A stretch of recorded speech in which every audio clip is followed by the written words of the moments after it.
here to tell us. So From the ripped out, just a piece of no shit. good can come from it. No one No likes us. losers. We got my man Stan Kipper here, renowned drummer. You stop me if I'm wrong on any of these. You played with, notably the Gypsy. You played with Gypsy, with the Bee Gees. What was she sang "Loving You"? I can't remember her name. Minnie Riperton. God, there's a ton of them. You played with Joe Walsh too, didn't you? Yes, I did. And James Taylor, I think, among others. And then, of course, you got your own group now that I think you orchestrated, which was the New Primitives. Kind of got that old school, kind of in that early '70s vibe, but with some ska, a Caribbean things thrown in there. I listened to both them records back to back last night. And I heard a lot of Roland Alfonso, Scotalites, and even Bad Manners and that English two-tone stuff coming through as well. Word, man, that's it. I dig it. That sound started in Los Angeles when I was there. Mm-hmm. Started that sound, because back in the day, down in Long Beach and everything, man, people were killing it. People were killing it with skies and one drops, right? Mm-hmm. And it had a distinctive American steez to it. It was really up, really funky, really sweet, but heavily influenced by Jamaican music, Yeah. But nobody ever jumped up and started talking about how we're from Jamaica. Nobody ever said that, right? It was a direct, soulful influence that people were wearing like cool clothes. Really a ton of respect for the music. And of course, it took on a sound of its own, the California stuff, right? I mean, you can hear the difference. And it is close. It is really close to the two-tone vibe, But it's still got a distinctive Southern California flavor to it. 100%. 100%. Let me ask you about some origin stuff. So I'm really curious. I'm not overly hip. I mean, obviously I know Prince and I know some things that came out of Minneapolis. And I've still got some of my mother's cousins and stuff still live out there, had houses on Lake Minnetonka. I don't talk to them too much. They're kind of removed from me, but I'm curious about Minneapolis you grew up there in the 50s and 60s.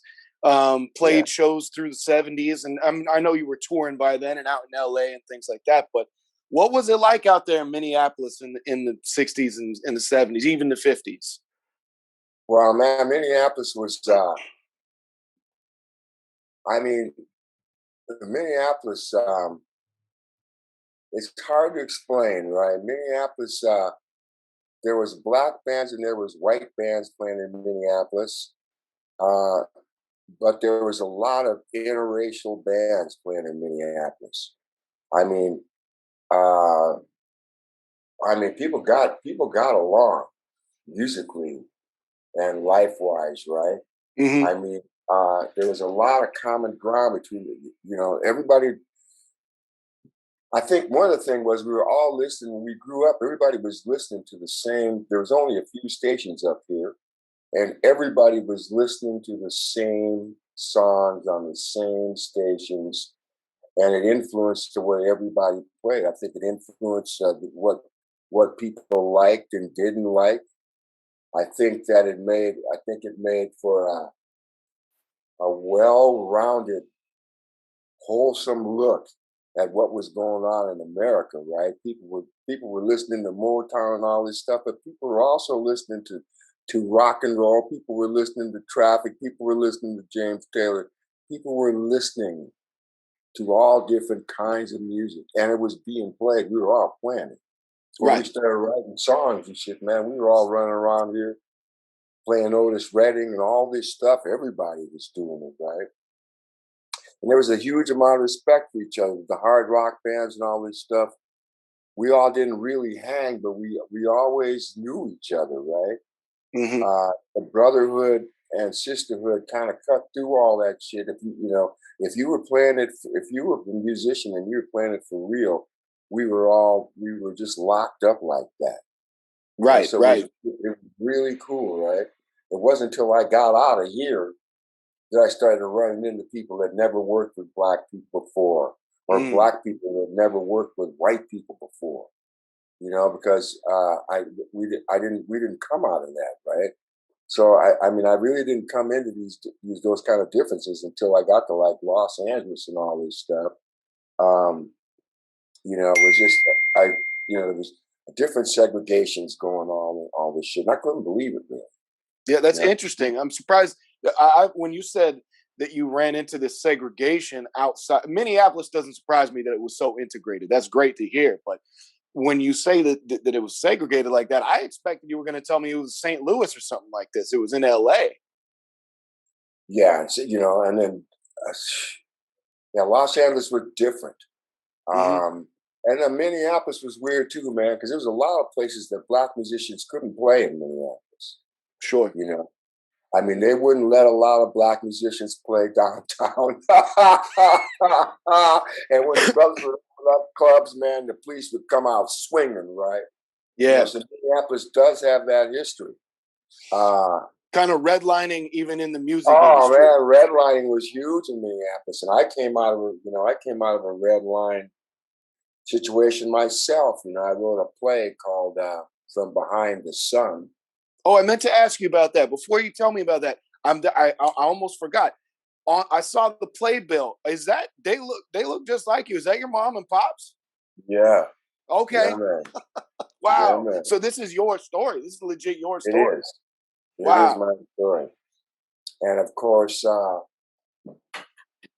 true story, right? About living in Minneapolis, and of course, I didn't really realize how brutal Minneapolis was racially until I mean, I knew that back in the day. I knew that when when I decided to leave for California, there was nothing else I could do. I had to get out of here. I Hmm. had to get out of Minneapolis because I couldn't make the kind of I couldn't make the kind of living I wanted to make. I couldn't make the kind of records I wanted to make.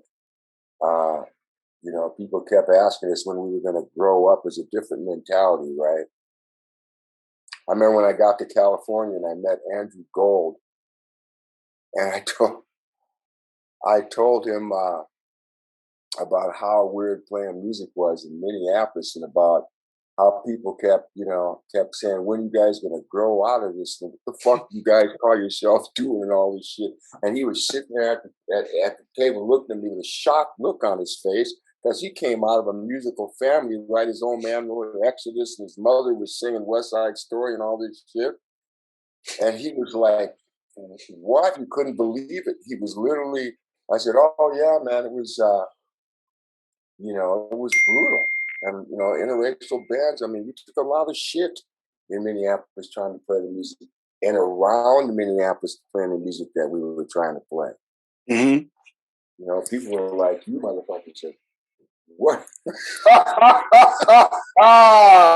You know what I'm saying, man? We had to get out, you know. Yeah, for You know, sure. No, it makes we had perfect to sense. bust out. There wasn't no doubt about it, right? But I always knew that California was going to be in my destiny, and it was my fate, right? But man, oh man. That's So wild.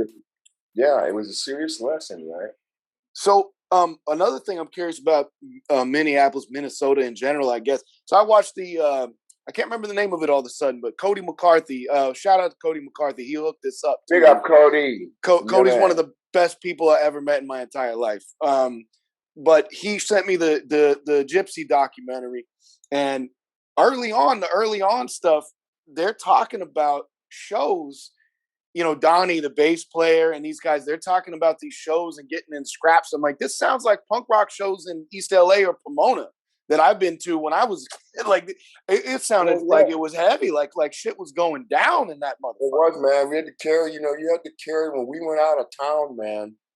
There was a time that when we went out of town, every time we went out of town to play, we were ready to fight or getting ready to fight. Sure. Every time, especially in the early 70s. I mean, we would go out of here and play these small towns out of Minneapolis. I could go Austin, Minnesota, and Cato, and up by Duluth, and all these little burgs, man. We get up here, man. These boys would be waiting on us, right? They'd be waiting on us. Mhm. I mean, we'd be playing the music, and they'd be trying to call everybody out because we looked like hippies. They didn't like the way we were dressed and all this shit. After we came back from Chicago, man, we scared everybody. Chicago changed us, right? When we went to Chicago, when I first met Minnie back in the day. Mm. I mean, man, Minnie was, you know, we were in a show band wearing tuxedos and shit, right?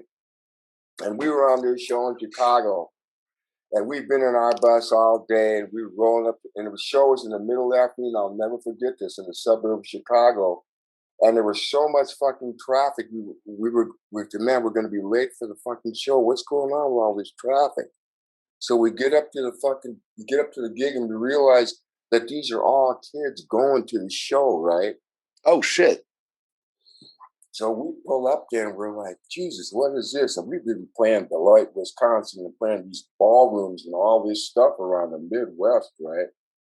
And we roll in Chicago, and we go backstage, and here's Rotary Connection, Minnie's first band. Here's the Shadows of Night. Here's David Hawk-Walensky's band. What the fuck? The Bangor Flying Circus and all this stuff. Okay. We've never seen hippies, man. I remember walking in and seeing Minnie with this beautiful afro and this purple. I still remember what she was wearing. This purple crushed velvet, right? Yeah, man. Standing there like I came out of the corner with my mouth. We were just standing with our mouths. You know, and believe me, man, that trip to Chicago changed all of us, man. We saw Electric Flag for the first time, and we saw Chicago, the CTA, way back in the day when they were just getting their first deal. And of course, all that legendary music and what they were doing with the sound, but just scrambled we blew our minds. It's a heavy town, man. Oh, man. I mean, it blew our minds so much that on the way back to Minneapolis, we threw all of our tuxedos out of the bus on Highway 94. And we all sat there and looked at each other like, what the, you know? And we got back to Minneapolis, and we didn't have any tuxedos, and we had to play. Funny thing was, I met one of these guys at one of the Hall of Fame shows, and I told him what band I was in back in the day, and he said, what band were you in? And I said, I was in the Marauders. He said, the Marauders. He said, I had you fucking guys booked at the Minneapolis Auditorium for an auto show, and you fucking guys had thrown your clothes away and showed up, and you were still pissed. This is like, Ryan, this is like 20, 25, 30, you know, homeboy was still salty. Oh, that's hilarious. Yo, so you were, go ahead. That just goes to show you what kind of vibe is going on in Minneapolis. It's really conservative, really unusual. As compared to surrounding cities and other states and things. Yeah. I knew, Chicago, and I knew at that point then that it was over. You know, I knew it was over. So you were in the Marauders, the Marvelous Marauders, was it? Right? Yes, it was. So I saw on during my research, I rewatched the Gypsy documentary the other day, and I noticed because the Gypsy they were all in that band, the Underbeats, before they became Gypsy later on. Did you play? It looked like from some of the playbills that I saw, the Marvelous Marauders and the Underbeats shared some bills. Is that right? That's true. So you go way back with these cats. Yeah, we went way back, although we weren't hanging because they were all older than me. Oh, is that right? Okay. I was the youngest dude in Gypsy, right? And those boys were all older than I was. Man. Wild. Yeah.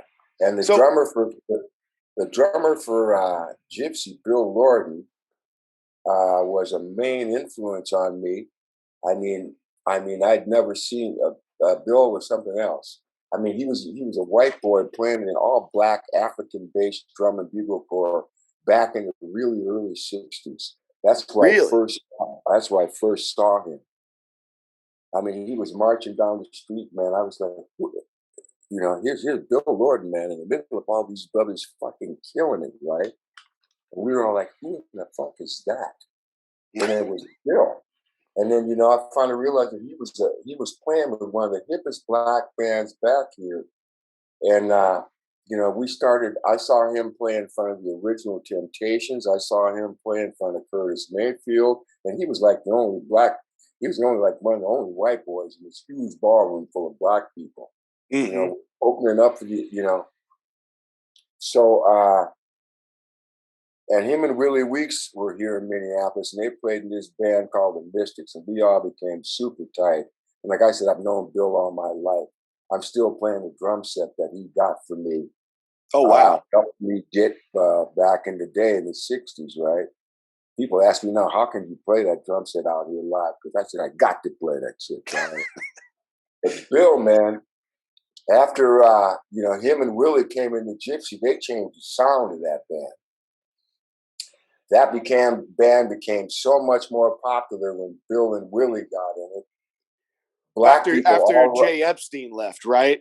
Yeah. Right. That band immediately got huge respect from black people in Minneapolis simply because Bill and Willie were in there. Because they changed the sound of Gypsy completely and made it the funky thing that everybody knows. Although the first album was really good, after that, Gypsy's whole rhythm approach changed, Yeah, I mean, and honestly, Jay Epstein is an amazing drummer, but I mean, he's just so jazz oriented. I can see why they kind of parted ways a little bit. That guy is incredible. I've watched some sets that he's done with his jazz band that he's got now. He's on fire, that guy. Yeah, he's a bad boy, man. He was a bad boy, but what he was doing wasn't really working for those guys back then. Sure.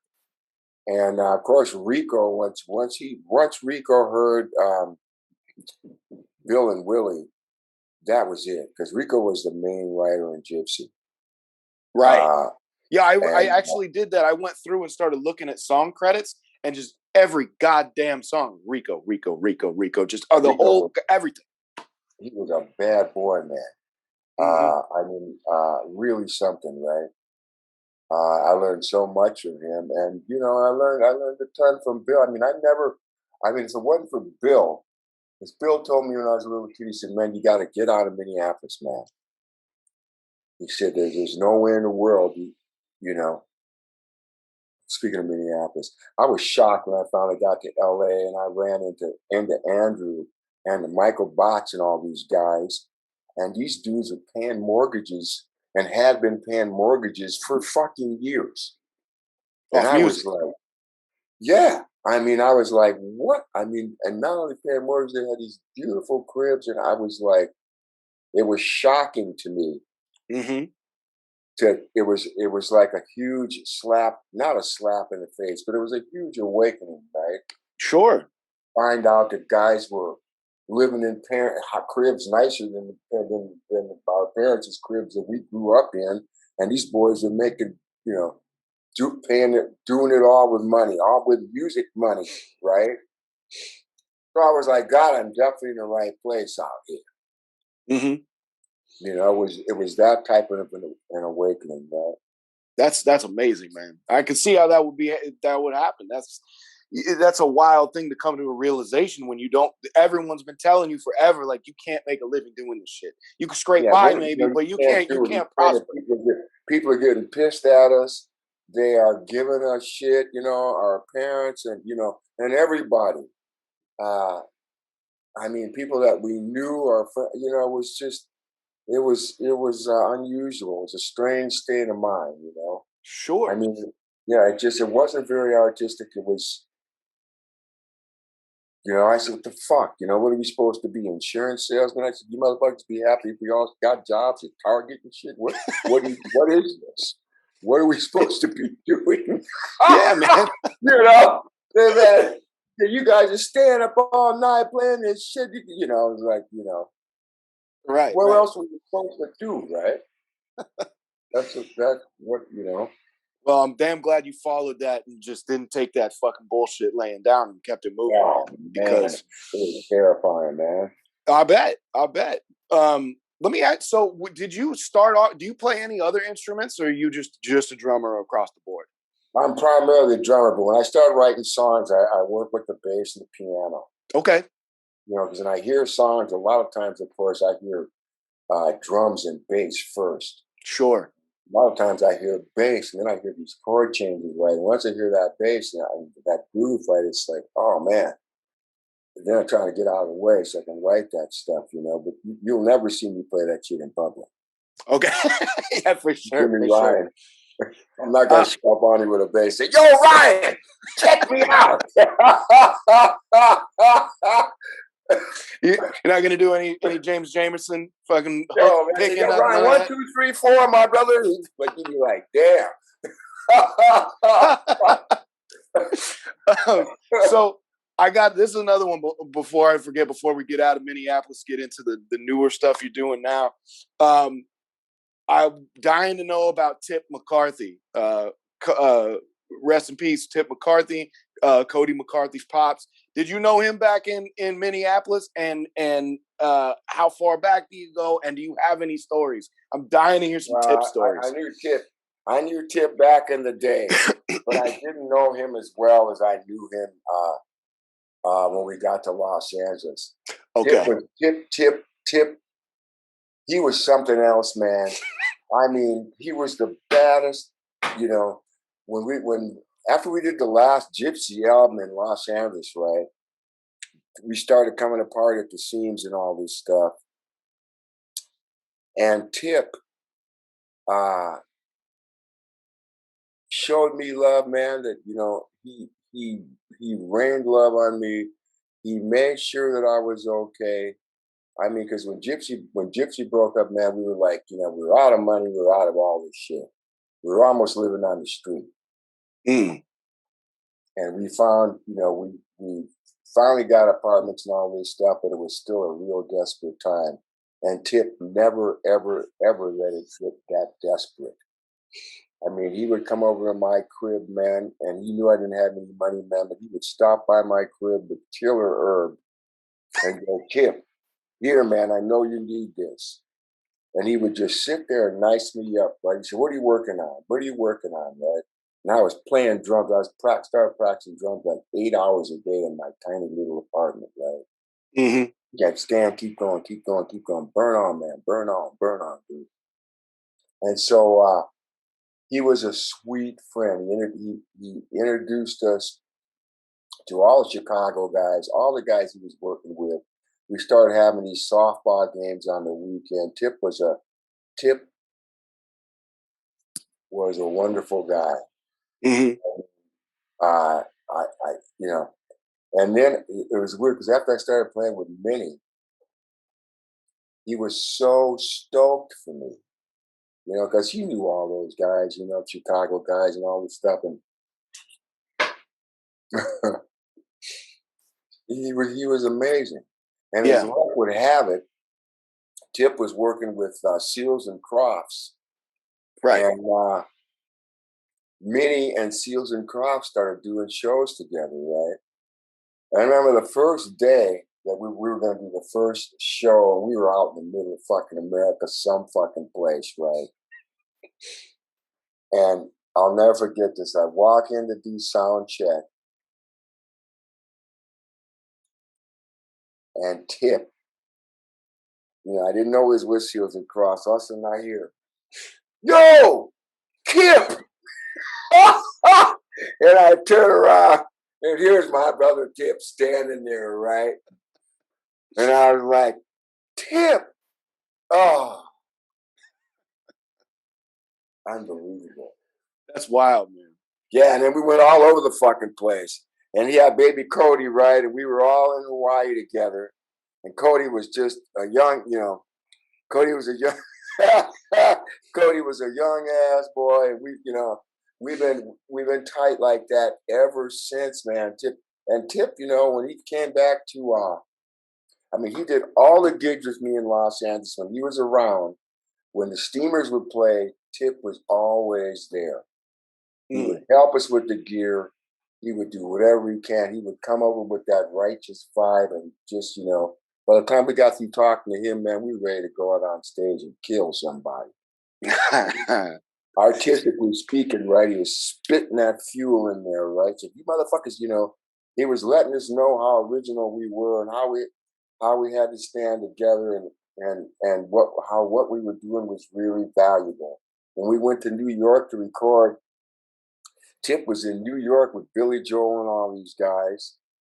And man, we were out on Long Island, right? And we would take this after we record all day, we'd get on the subway and roll into Manhattan, Tip's place. And we would fucking stay there all night long until the sun was coming up. And Tip, right, he introduced us to Will Lee and to Steve Jordan and to Hiram Bullock and to Brecker Brothers. You know, he was making sure there was a Kip.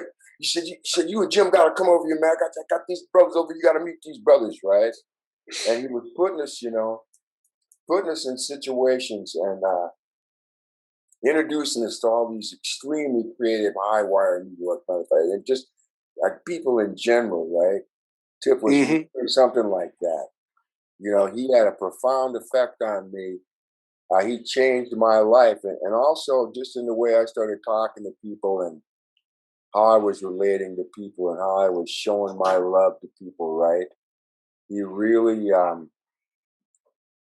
broadened that whole thing for me. He made me way more fearless in my endeavors. Yeah. And made it a lot easier for you to say, fuck you, if you weren't down, right? Yeah.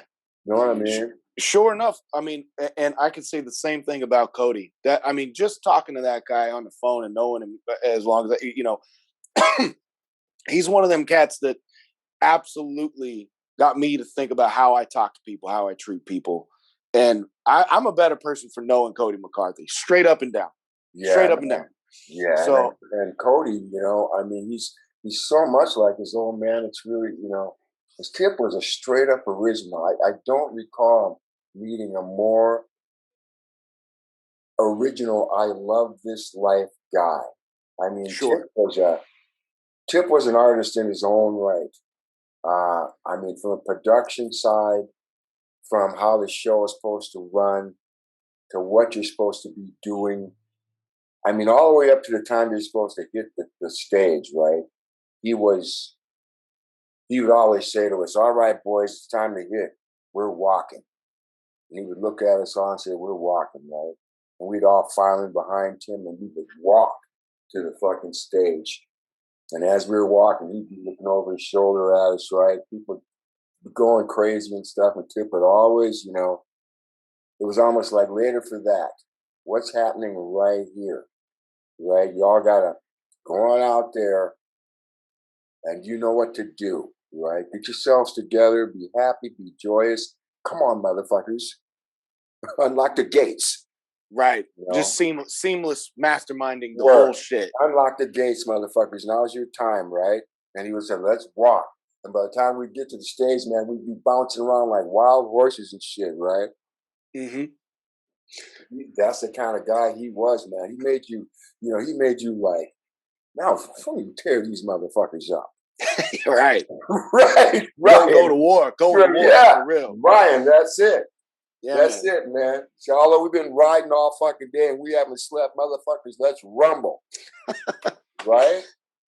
For sure. Was Tim with you guys at was he at Super Jam 77? Yes, he was. Right on. How was that show? That show really interests me because it's kind of a wild lineup.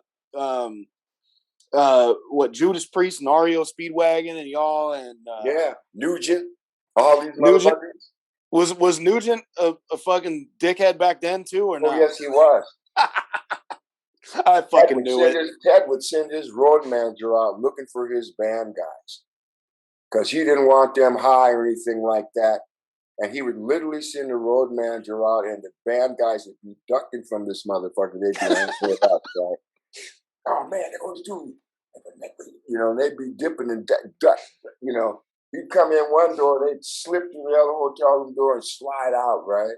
Oh man, Motherfucking Nugent. that fucking guy, man. Yeah, scratch this motherfucker. But that St. Louis show, that was Rico's last show. That's right. It was, yeah. That was a heavy thing, man, because we were on fire. On fire with Gypsy, right? And the thing was that these people had heard these rumors that Gypsy was going to break up, and we get up on stage, and all of a sudden people unfurl these huge banners out there. Said, "We love you, Gypsy. Please don't break up. Shit. You have to stay together." These big unfurled things that we could see, 65,000 of these fucking people, and they got together and unfurled these huge things. And it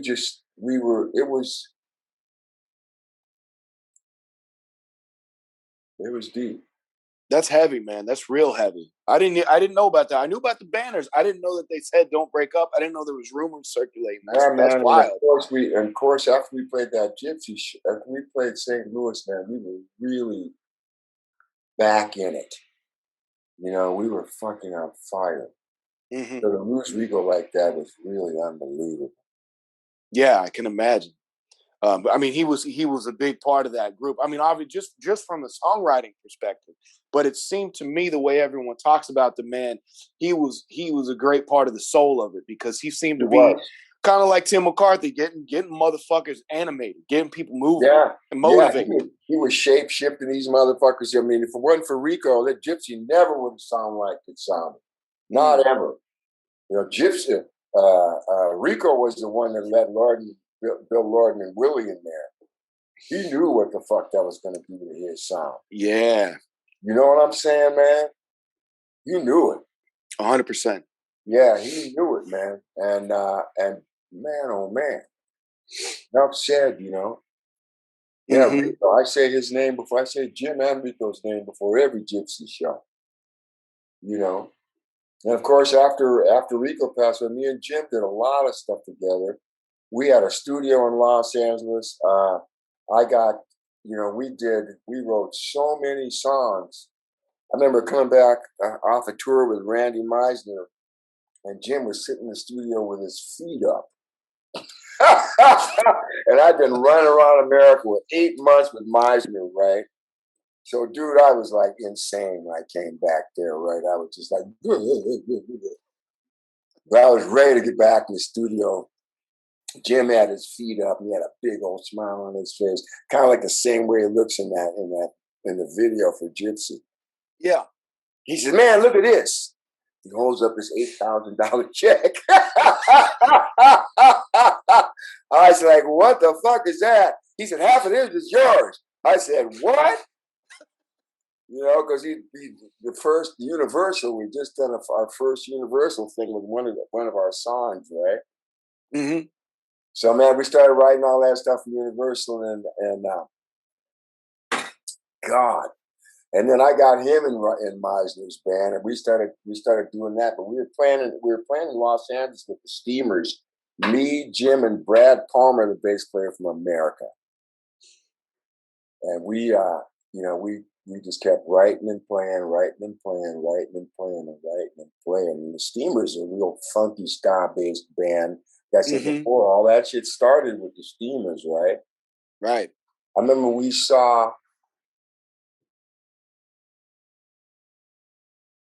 I want to say, the beginnings of Sublime in Long Beach one night. And we all just looked at each other, and it was like, you know what I mean? I mean, there's something to it, man. People were, you know, it was on, you know, and people were just, you know, there was all kinds of shit happening. Tim Armstrong and them with you know, that music was pulling on everybody, right? And it was that Operation Ivy. Black, everybody was like jamming, right? And shit was funky, man. Shit was funky. And on the breaks and shit, homeboys would play New Orleans music, meters and all this shit. on the Yeah. box, right? Super funky. You're like, God damn it, what is this? You know, it's Yeah. super funky. You know, you feel me, right? It was even talking about. I get goosebumps. 100%. Like, God damn it! You know, you couldn't sleep after that shit, Ryan. You would see the sun come up just in that music, killing you, kicking your ass in, right? And the Yeah, box, man. damn. So it sounds like you was gonna. I mean, if you're mentioning bands like you, Tim Armstrong, so Rancid, Operation Ivy, all that stuff back. So you going to punk rock shows back then too, out in L.A.? Yeah. We would go see your brothers play. It would be bedlam in there. Oh yeah. Fucking massive, but the music was on fire, right? Yeah, there was just and I was staying out of the fray, but checking the grooves, right? Sure. Checking the grooves out, and then Los Lobos and all them, they were there was that, there was the Los Lobos and then that vibe going on, and Los Angeles, it changed. It changed. I mean, I haven't recovered from that yet. just say it, my brother. No doubt, man. That fucking shit, man. It's like, God damn it. And when No Doubt came out with their shit, I was like, listen to these motherfuckers, right?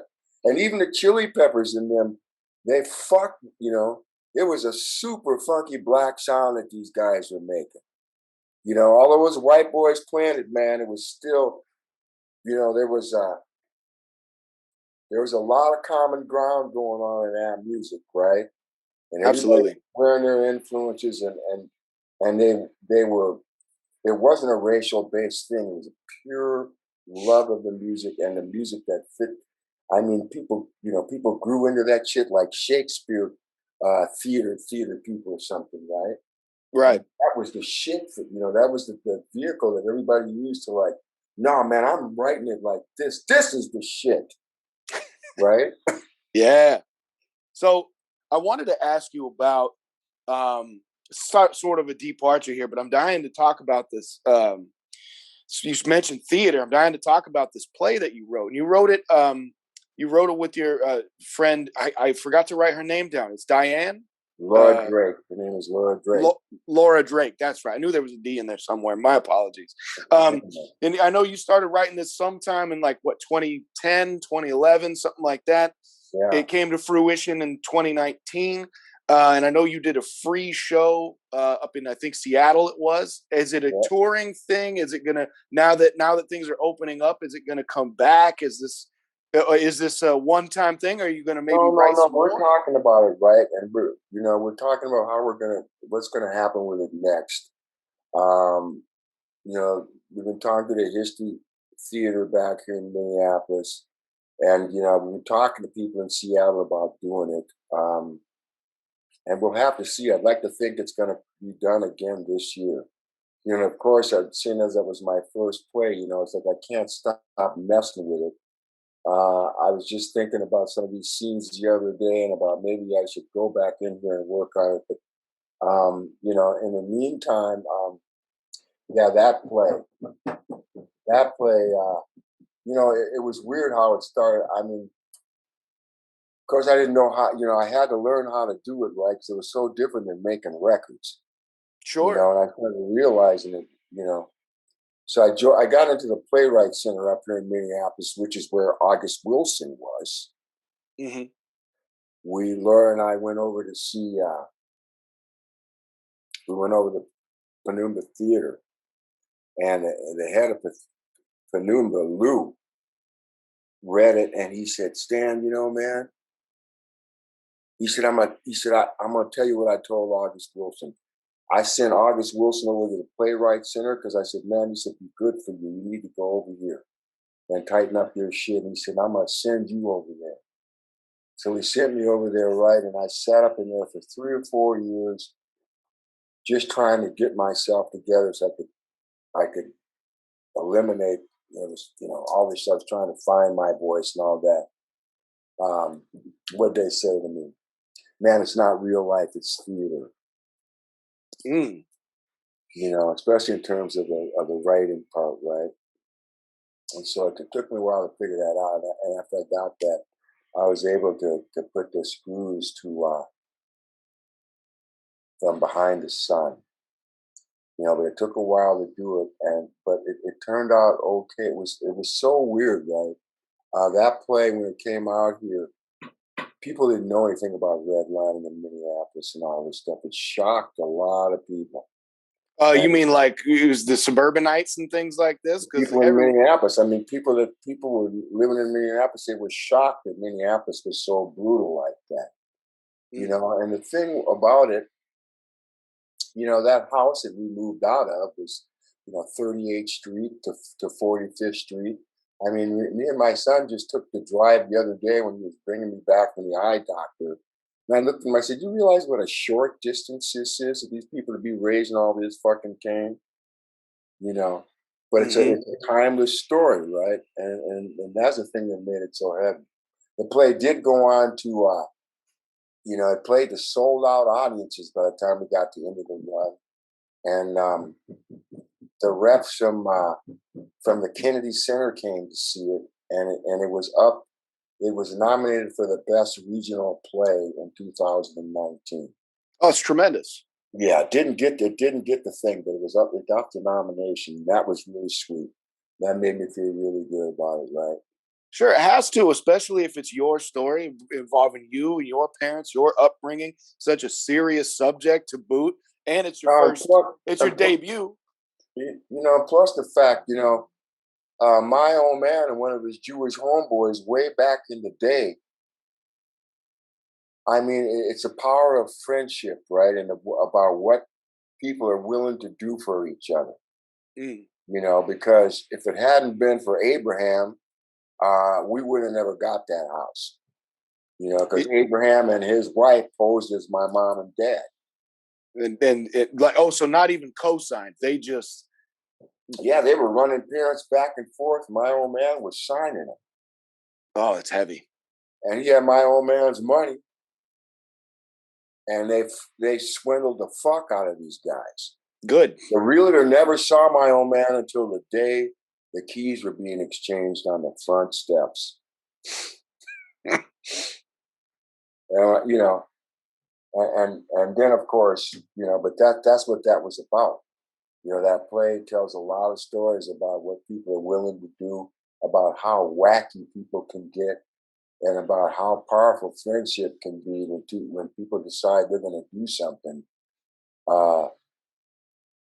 They'll do it. So that's wonderful. That's a wonderful undertone. It's not just about the injustices and the fact that that's wrong and this is what happened back then, but it's also this huge storyline of how we can do something about it by being good to one another, even if the powers that be lobby and purposely try to hold everybody down. We can still work with each other down here. And a lot of people still don't understand what you just said. Because that's the hugest part of the story, what you just said, was the fact that my old man and Abraham from New York, my old man, I mean, the fact that they were in Minneapolis, and Minneapolis Minneapolis was back in the 40s, Minneapolis still has the lowest rate of Black home ownership in the United States today. Oh, the whole country? Minneapolis. Wow. The lowest rate of Black home ownership in America. Worse than fucking Georgia, worse than this, And I mean, come on, man.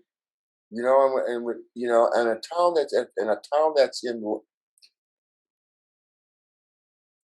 a town that's as enlightened as this is, that's a frightening statistic, right?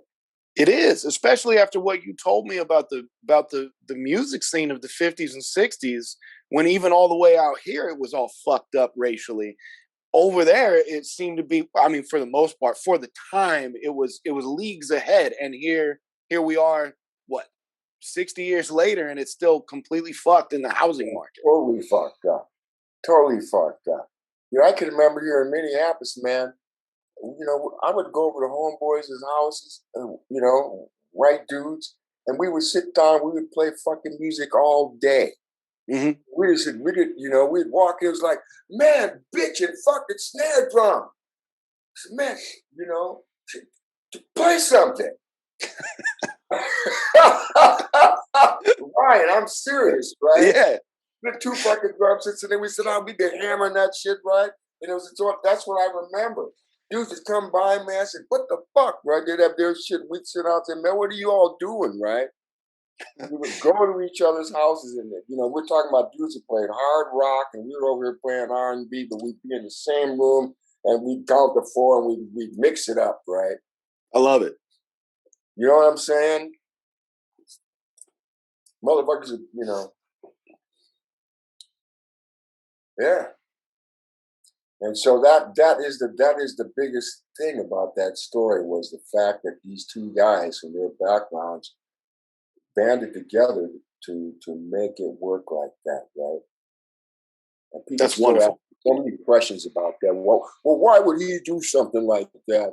And what was so tight about their friendship that Abraham would stick his neck out like that on the fuck? They're asking me all these fucking questions like they don't believe it, right? That's a weird question to ask. Oh, and I got to ask that a lot about the play. Yeah, it would just be like, why the fuck wouldn't he? They're friends. Yeah, I mean, people are like, well, why would him and his wife go? So it was. And the funny thing was, the people that live in the house now came to the play, and they had no idea. They had no idea that all that shit had gone down on that. Because right now, man, that neighborhood's all interracial. Everybody's really, and people had no idea that history went down. Laura and I had somebody come to the play, and they said, Stan, you got to see this. And they lived in a block up from where we were, and they still had the racial covenants in their, they went and looked at their real estate deal, and it still had the shit in it. What? Really? Covenants in it. It did. That's batshit, man. Isn't that fucking nuts, homeboy? That's absolutely batshit. It's still in the deed. And now there's a program up here in Minnesota, the University of Minnesota, and they're going through all these dudes, and they're trying to eliminate all this shit. But I mean, you don't have to scratch too far. You know how history is, man. That shit's a blink, Yeah. I mean, we're on the subject of Minneapolis. I don't know if you want to dig too deep into this, but that fucking jerk job, Derek Chauvin, I think, is getting sentenced today. I've forgotten all about that. And I was just looking it up. Here's the thing, man. The Minneapolis police have been getting away with murder in this town forever, forever, forever, forever, forever. When my dad was here, when he first got here, he said, man, black people in the Minneapolis police. I mean, there's been many a person just, the Minneapolis police, they finally got fucking caught. Right. That's the thing. And you see this arrogant motherfucker, they were so arrogant that they didn't think anything was going to happen to them. And if that girl hadn't filmed it, man, these motherfuckers would have walked. If she hadn't filmed it, because they said, yeah, he was high, he was resisting arrest, he wasn't doing what we asked, but we had to, that's what they fucking said. Yeah, it was horseshit. It was complete bullshit. Yeah, he was on drugs, he had some kind of medical emergency. That's what their initial thing was.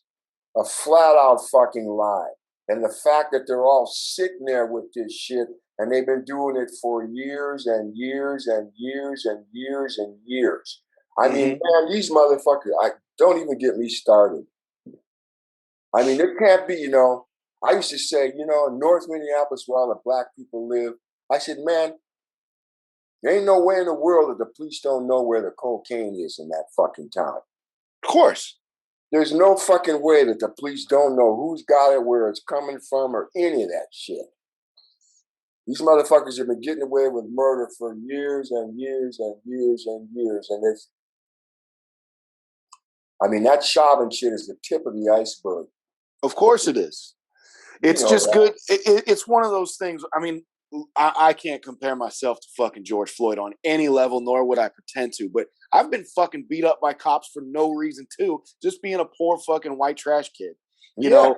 Yeah. But what I'm saying is that there's a class issue there. But the cops, you listen to these motherfuckers talk. They'll talk right in front of you while they're hitting you after they just beat you up while you're wearing handcuffs. And talk about you like it's nothing, like how they're gonna get away with it, laughing about it, that it meant nothing. Meanwhile, they say, shut the fuck up, motherfucker, and kicking your ass in, right? Yep. Yeah. I mean, kicking your fucking ass in with these sticks and there's pepper spray and all this shit.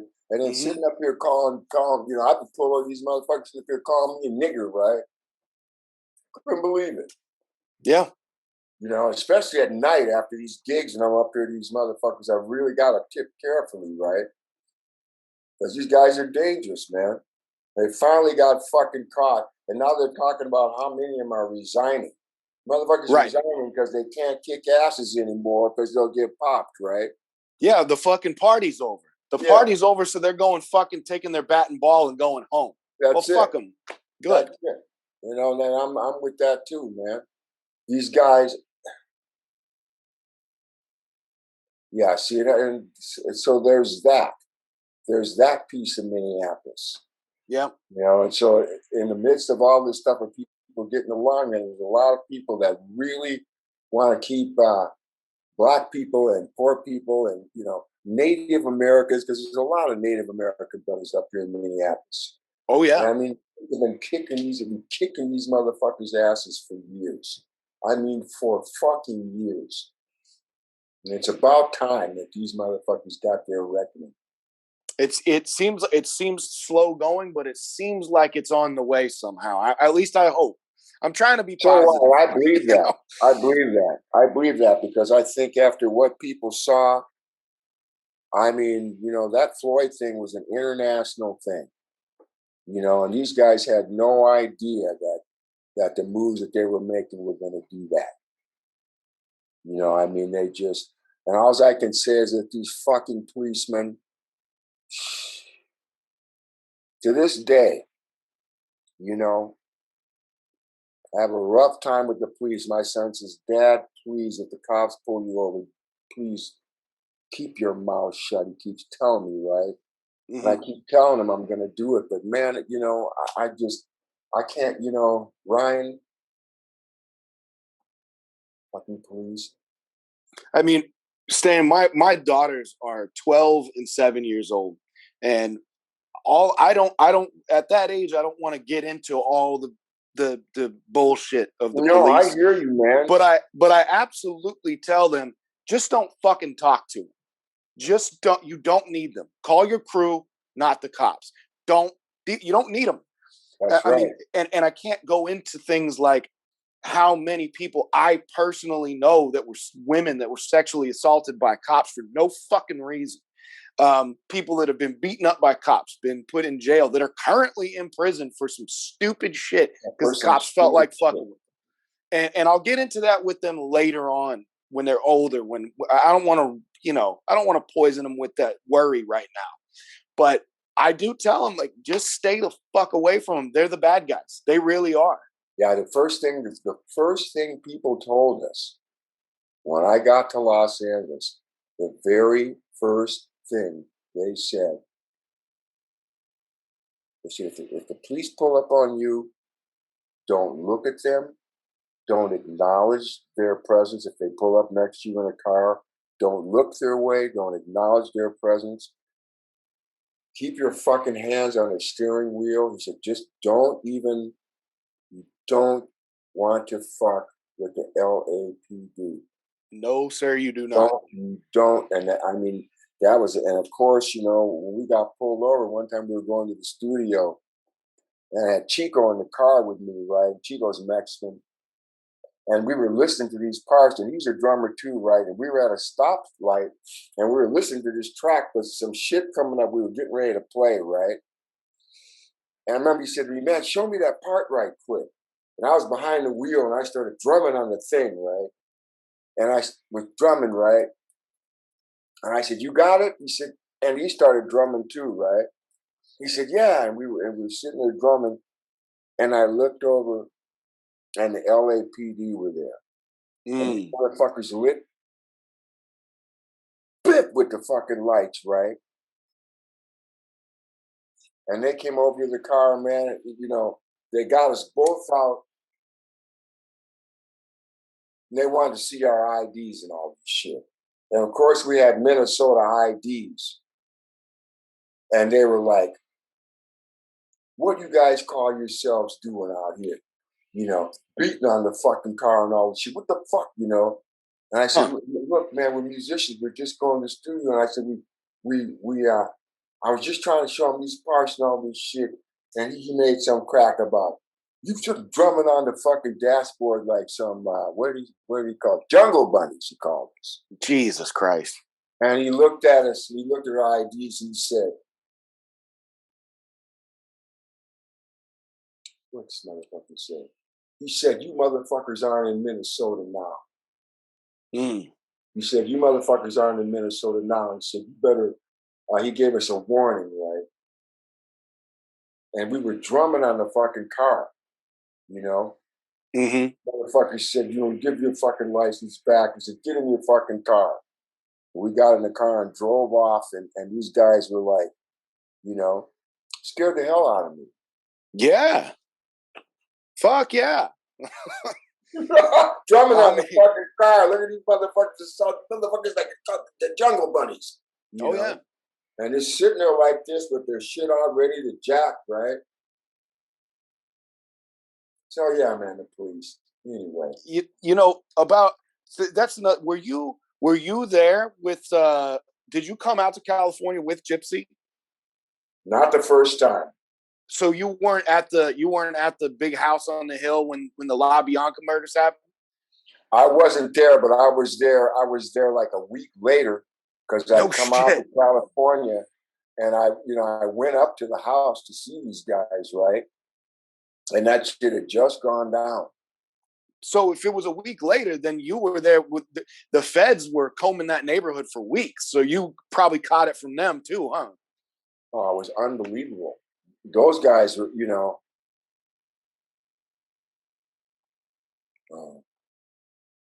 that was an oddball time, man. Sure. It was an oddball fucking time, you know. And after that, man, that version of Gypsy was done. After all that La Bianca shit went back, Donnie, man, and with that drummer's name, these motherfuckers packed up and ran back to Minneapolis, you know? Yeah. Yeah, I mean, I can imagine that's the block's hot, you know? Fuck. We're going back home. It's just lost they don't act like this in Minnesota. I'm living.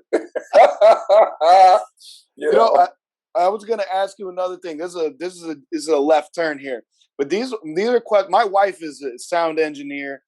She works in theater. She is the head of the sound department at a local theater around here for years and years.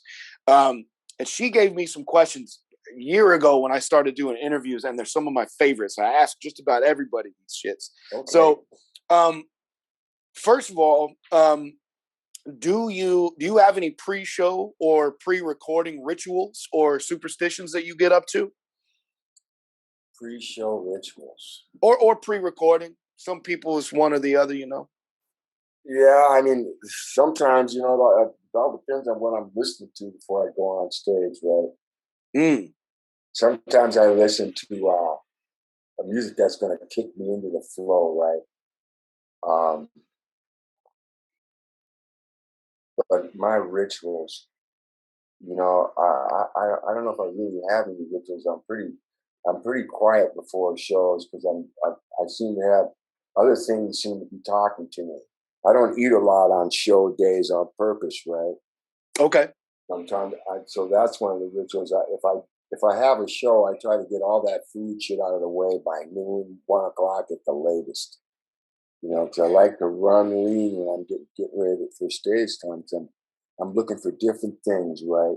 I'm trying to hear trying to pull on different kind of emotions, different energies. I'm demanding, you know, trying to make things larger than life for myself so I can swing those blues larger, right?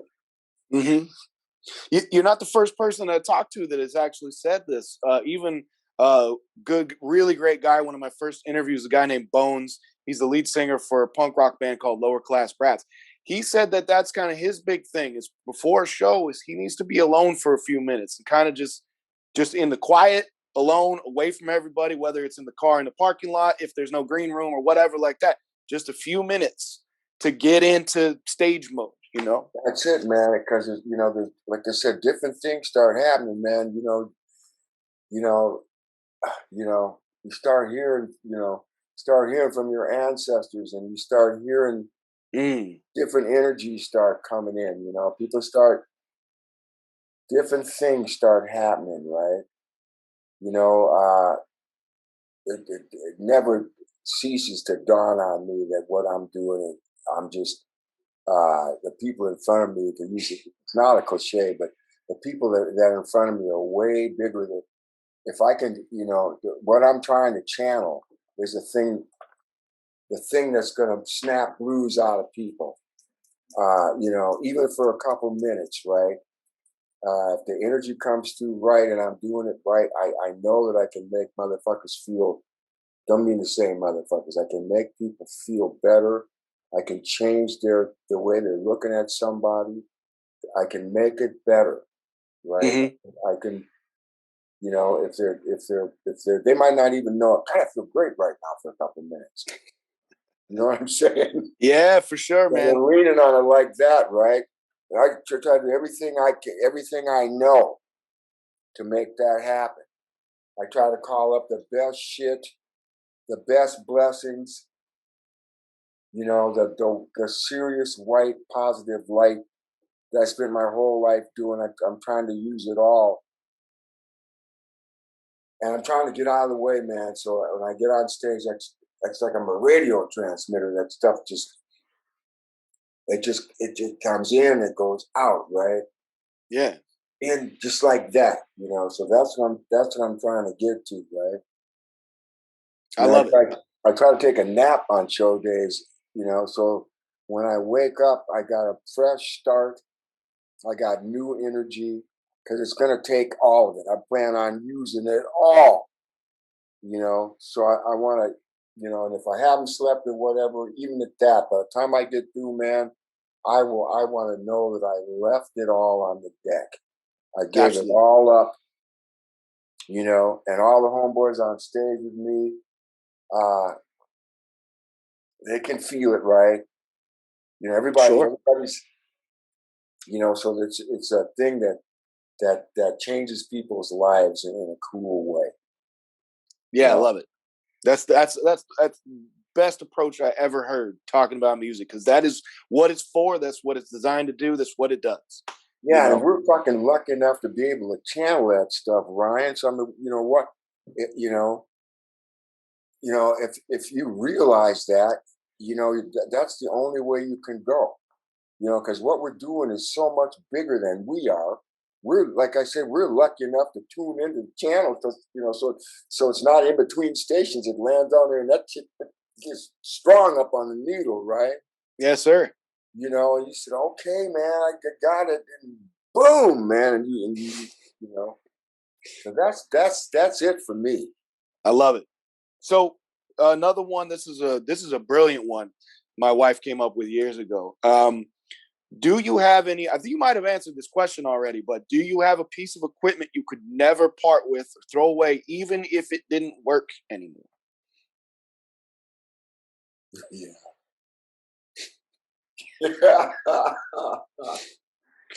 Yeah, man, I got certain things that are with me that are there all the time. I guess they're like good luck charms or something, right? Okay.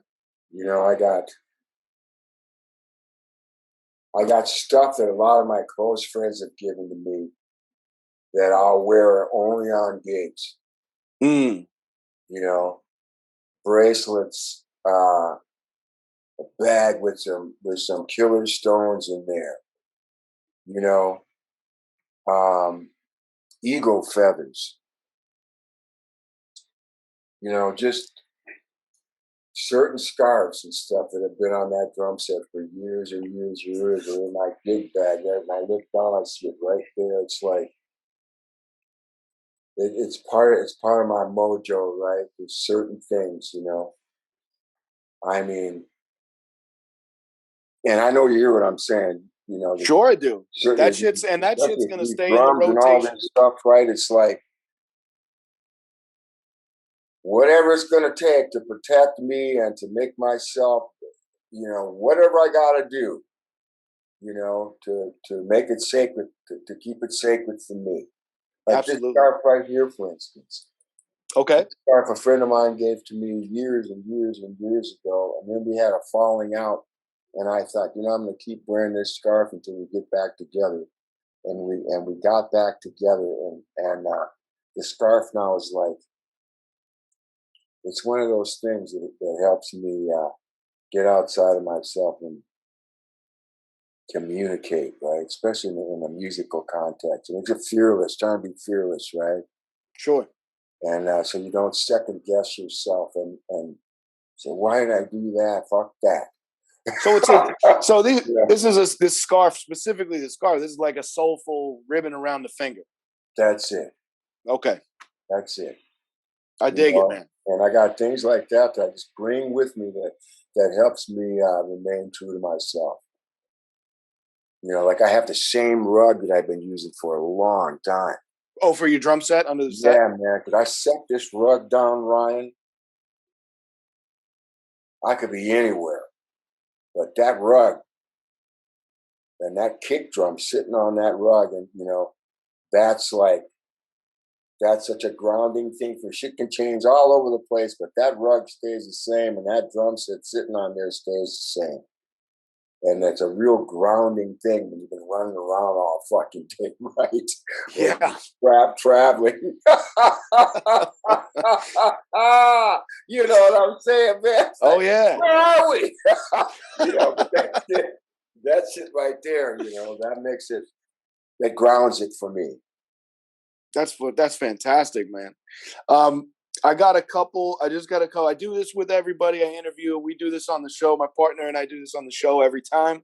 I got a few. It's kind of like a game. What's better? Who you got to pick one over the other. Okay. All right. Let's go. Let's do some. Okay. I know where we should start. I got a few of them. So Derek Morgan, Prince Buster.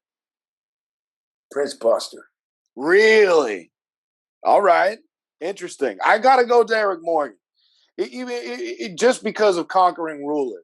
You know what I mean? God. I mean, yeah, man. You're going to make me change my mind. Right, you're going to make me change my mind. Sorry, my bad, dog. Okay, all right. Here's one. This one, we just did this on the show the other day, and Terry and I had a real hard time with this one. Madness or the Specials? Woo, the Specials. Okay. Interesting. The Specials, man. Dig it. Yeah. Madness was some, but the Specials, I mean, come on. Specials, man. What do you say about them boys? That first record is absolutely flawless front to back. Every note. Ridiculous. And then they came up later with Ghost Town and all this stuff. I mean, these guys they were writing some songs. Yeah, man. Yeah, they're heavy. Songs. And them boys knew, what they were doing. I mean, when they would go, Ryan, when they would go from verse to chorus, I mean, God damn it, homeboy. Right? For sure. Right. 100%. Wow. Okay, guys. It's just like, fuck me. It was in time swing like a motherfucker, right? Yeah, man. Real song craftsmen, these boys, right? Absolutely. And Absolutely. they're tearing it up in 4 minutes and shit. All right. I don't know how familiar. I'm sure you have to be familiar with the dub world of reggae. So, how about King Tubby or Lee Perry? Woo! Scratch. Going Scratch. All right. Yes. Yeah. I can't argue with that. I saw Scratch in Minneapolis right before the pandemic came down. Oh wow! And man,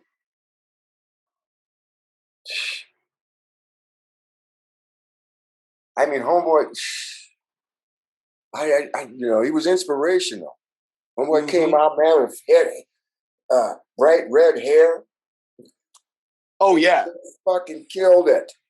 He's a lunatic. He's brilliant, and I mean that in a good way. I mean, I know, man. He's brilliant. He was unbelievable. It was cold as hell that night in Minneapolis, right? Lee Scratch Perry, and he had one of his homeboys with him that he's been touring with. What's that DJ's name?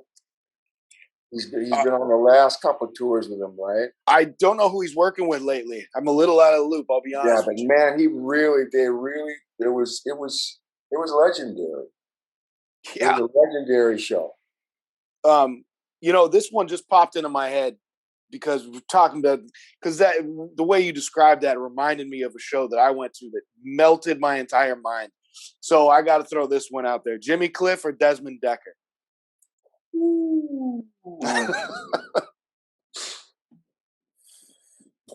Dude. Boy, that's a tough choice right there, man. I never got a chance to see Desmond Decker. I had a chance, and let's just say that I was not in a position to be able to go down there. There's some things going on, but he died like a month later, and I was legitimately bummed about it for weeks. But I did see Jimmy Cliff once, and it was a goddamn religious experience of the highest order. It melted my mind. I've seen Jimmy Cliff a couple times, and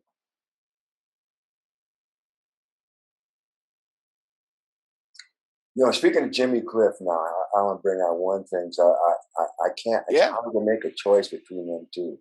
But how about what Tim Armstrong and them did with fucking Jimmy Cliff? Oh, that record! I mean, come on, man. And here's what I want to point out to you, man. That fucking record, and the fact that he went to Los Angeles and hooked up with these boys was exactly what I was trying to talk to you about earlier. The difference between Jamaican guys and people will be picking at this. Man, what the fuck are you talking about? So I'll rest my case between the way those boys played with Jimmy Cliff and what that did to him artistically. Mm-hmm. What that did to him artistically. I mean, right? I mean, homeboy, that shit sharpened up homeboy like a fucking razor. And no disrespect, because he's always bad. But them brothers brought a new sense of urgency and a new energy out of Jimmy Cliff. I mean, absolutely. I don't want to say they revitalized him, but they did, Ryan. They did on some level, man. Well, yeah, Ryan. But they paid homage the whole time. And the Jamaican brothers couldn't have cut that record. Like his brothers would be so pissed when he played this. But the Jamaican brothers couldn't have cut that record that Jimmy cut with Tim Armstrong in that. Yeah, what was that record called? Rebirth, I think it was called. Was it really? I didn't know what the name of it was, but man, there were some great. Yeah, I mean, that hit that he had on there. Well, he covered the Clash. He covered Guns of Brixton. He covered a couple Rancid songs, I think. Wonderful World. Brixton, he did. Jesus. Yeah, man. What the hell? I'm trying to remember. I don't know which one was the hit. I'll be honest with you, but was it World Upside Down? One More. I can't. But every song singing about not one shot or something, right? Yeah, that's One More. Yeah, that song One More. I got one more arrow in my bow. That's it. That's it. Boy, I mean, come on, man. I mean, that fucking song was. I mean, Ryan. I mean, that shit was lethal. I can't even explain it to you. I got goosebumps thinking about it. When I heard that shit come out of the radio, man, I just went, son of a bitch, Jimmy Cliff, right? Mm-hmm. That shit was, I mean, you want to talk about passion. God damn, right. And that's talking about right there. Jimmy Cliff, I mean, those boys together with Jimmy in the studio, you could hear how much respect they had for him. And they played that shit, they played it like they always do. Yeah. This shit was fucking dangerous, Ryan. And yeah, man. Got up on that shit, man. It's like, God damn it, you motherfuckers. It was lethal. Yeah. It was pure rocket fuel. And it made Jimmy, it made people who had never heard him before they would go back and buy everything he ever did after hearing that. Yeah. That's what I thought that did. Yeah. I was like, go ahead, Jimmy. And the fact that he went to Los Angeles and did that with them boys, man, shit. It made me wave the flag because I really love that. I really love that. And that's like what the play was about. That's what a lot of my career has been about. I mean, that mix of personalities between different people and different races on a common ground thing, man, can't be beat. Yeah, 100%. It's what makes the world go around, man. Absolutely. Yeah, this is a perfect record, front to back. I get goosebumps thinking about all of it. And I mean, even and we got to mention the insanity. Anybody that really knows this culture and these songs and the movie that he was, The Harder They Come and all that shit, to realize the insanity of him singing Guns of Brixton, which was largely based on his character Ivan from The Harder They Come, and he even name checks himself in the song. It's this meta, just insanity that I'm like, what the fuck is happening right now? Yeah, man. And especially, we're sitting up here talking about art and art that draws like that, where everybody's able to together they make one, man. Together they make, together is bigger than all of us. Absolutely. Right? That's the cool thing about it, man. You put that shit together, Ryan, it becomes bigger than all. It's like it's truly a wonderful thing. Absolutely. Like it doesn't belong to anybody. It's just man. There. It's just fucking there. It's pure soul food. Right. Right. Yeah, hard earned, hard learned, hard earned, hard won. Yes, sir. I got one last one, and this one I still struggle with a little bit, but I definitely have my horse I pick in this race. But this is one of the hardest ones we've ever done to anybody. Sam Cooke or Otis Redding?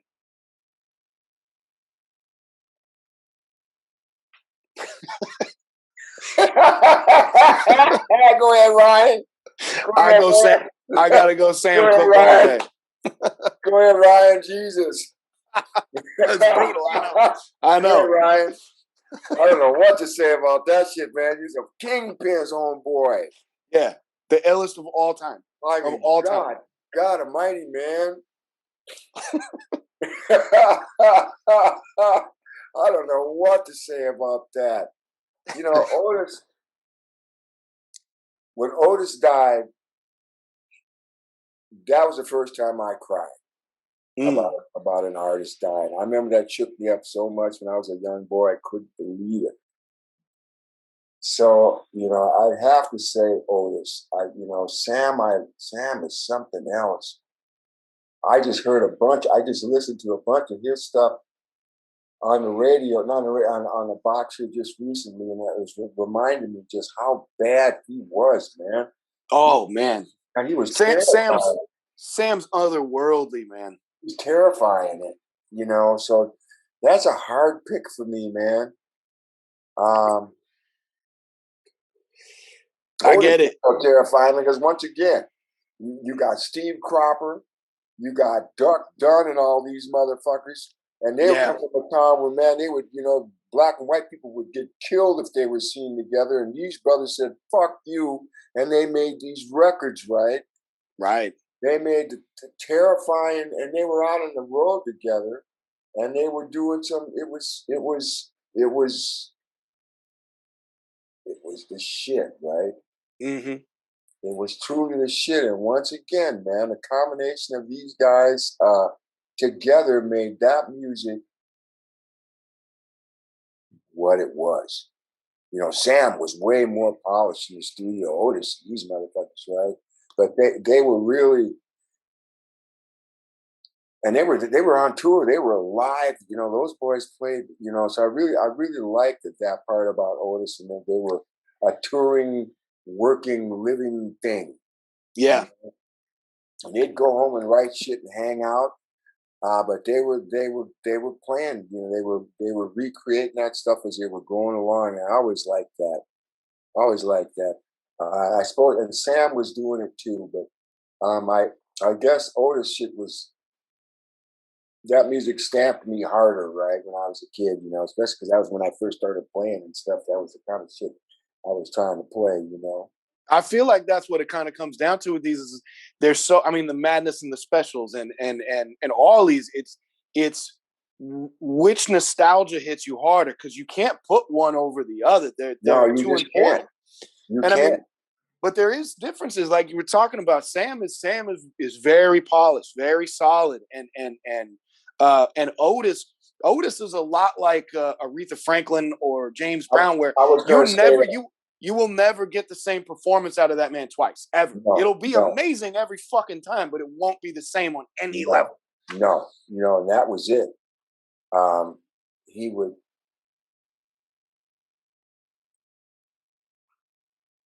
and besides that, you know, the support that he had from Steve Cropper and these guys, I mean,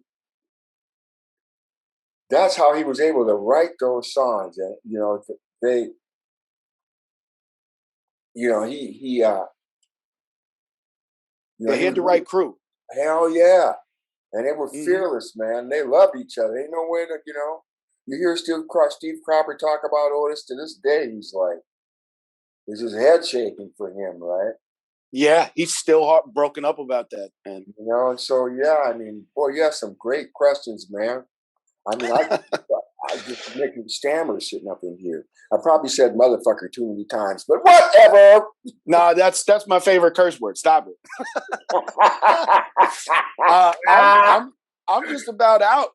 Stan, is there anything else you want to talk about? Anything you want to tell anybody about? You want to you got shows coming up? You got to have shows coming up now. Yeah, we got shows coming up. New Primitives are going to be playing. Y'all got to get up on the website and check it out. New Primitive stuff is available on all the streaming services. So you can check out New Primitives. We have a new record that's just getting ready to drop. We were recording during the Corona. We cut like 11 songs. Gypsy's new album, Redstone Line, is out there now. And that came out like 2 weeks ago. And I just heard that's moving pretty well. I dug it, man. Cody sent that to me like the day that it came out. I'm feeling it, man. Right on, man. Right on. But other than that, I really don't have anything to say to anybody except take care of each other. Fall in love with somebody if you haven't done that. Do the world a favor and yourself a favor. Hard heads. Fall in love with somebody. And, you know, just know that nobody loves you more than me. Shit, I can't follow that, man. My brother, thank you so much for doing this with me. I hope to stay in touch with you, and I can't wait to see you, Ryan. When I get to Los Angeles, it's me and you and Cody in the same room, my brother. Hell yeah. Hell yeah, we're going to do that. You got it. Ryan, thank you so much. So much. You have a great day, my brother. You too, man. You take care. Roll on, Ryan. All right, brother. Cheers. All right. Peace.